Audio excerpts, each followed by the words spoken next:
So Meta's finally released it, their long anticipated Twitter competitor. I've had early access for the last few days, which was an interesting experience, and I think it's great. And the timing couldn't be better. So here's everything you need to know, the good, the bad, the ugly. So the app is called Threads, and it's available today, at least in the US. So you can follow me there at RP Nixon, spelled like this. So let's talk design first. When you open the app, you're prompted to log in with Instagram. You can keep your same username and you can follow the people you already do on IG if you wish, or you can recurate who you follow from scratch. You can add a bio or automatically import it from Instagram. So you can't change your name on Threads. Whatever your name is on Instagram, that is your username on Threads. And at first glance, it feels really familiar, right? They're not reinventing the wheel here. The design is minimal, it's clean, it's attractive. And the first thing I noticed as a design nerd was some of the subtle details. So for example, the logo, which I think is phenomenal, has a fun animation on refresh. There are haptics for notifications in-app that feel really elegant, and the iconography is great. I also think the decision to only show your follower count and not your following count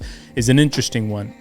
People care about that ratio. And I've always thought that hiding your following count could spur more activity on a platform. Other than that, going through these tabs, everything feels familiar. It's very intuitive. There's nothing super innovative or different yet. It very much feels like a V1, like the product it should be at launch. Some other things to note, you can post up to 5 minutes of video, and if you attach multiple photos, this is the way that it looks in line. I think it's really elegant. Now I gotta say, being early to the platform was a unique experience. I was the 105th person to join, and the first day it was really just me and a few other creators, but mostly Meta employees. So it was a lot of internal chatter, which was cool to witness. It felt like I was crashing a party of Meta engineers and PMs. I was also followed by some of the icons like Mark Cuban, Gary Vee. I had my content being liked by the Instagram CEO and others. So the bit of arbitrage that you can leverage when being early to a platform was fun. Let's talk about the culture of the app. Every platform has their own culture, and I wonder how Threads will differ from Twitter and Instagram in particular. What kind of early content will be created for Threads? As a creator, I'm always trying to get creative about how to communicate on specific platforms because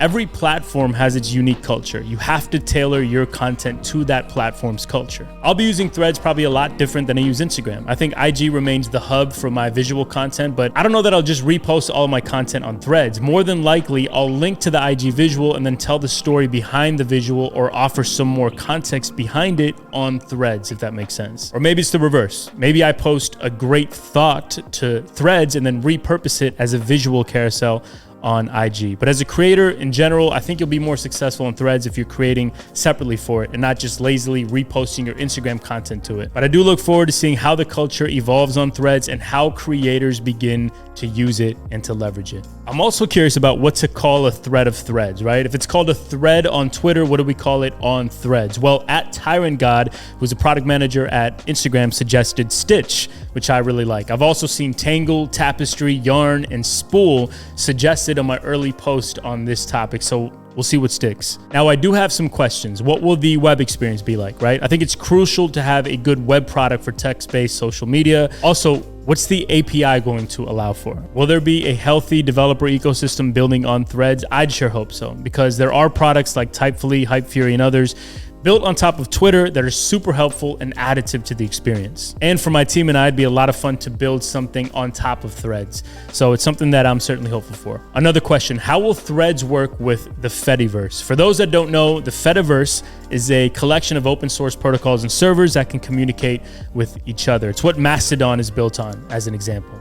And Instagram has promised a Fediverse integration in a future update. And if you're wondering why this is important, CEO of Instagram, Adam Mosseri, took to Threads to explain it. He says that if you're wondering why this matters, here's a reason. You may one day end up leaving Threads or, hopefully not, end up deplatformed. And if that ever happens, you should be able to take your audience with you to another server, and being open can enable that. And I think this is a big deal, for a centralized behemoth like Meta to be willing to give up some control in order to support decentralized open source protocols is surprising and in a good way. But let's wait and see what happens. Another thing I'm wondering is how the ranking will work, right? The algorithm on the app. There's not enough people on it yet to make a good analysis here, but this is where I think the IG product team can really shine. In fact, I think this is the opportunity. Like when you go on Twitter, you feel like shit, truthfully. Like you generally feel worse when you close Twitter than when you opened it because of the ranking on the For You page. It's very difficult to avoid the gruesome videos, the angry political commentary, the anonymous toxicity,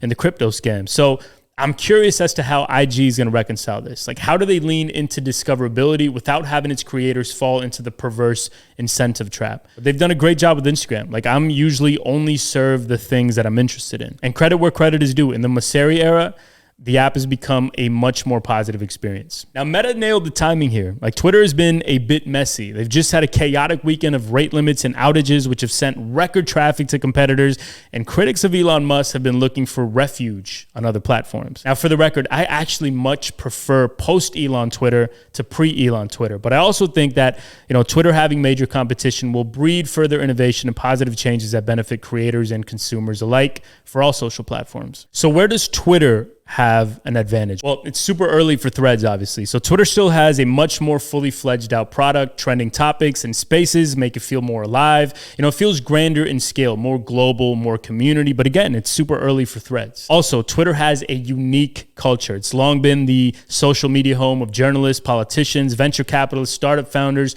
and thought leaders. It's really kind of catered to a much different audience and discourse than the other platforms. And I think this is one of the big reasons behind Threads, right? Because if that could shift and celebrities and journalists start breaking news on Threads and they could capture some of the venture capital and startup founder crowd, I think that's a monumental W for Instagram. Anyways, if you're watching this, the app is live or about to go live, so go check it out for yourself. Follow me there, subscribe to me here, and if you want to stay updated on all things cutting edge tech in just a few minutes per week, check out yon.tech and comment below what you think of Threads. I really want to hear your opinion.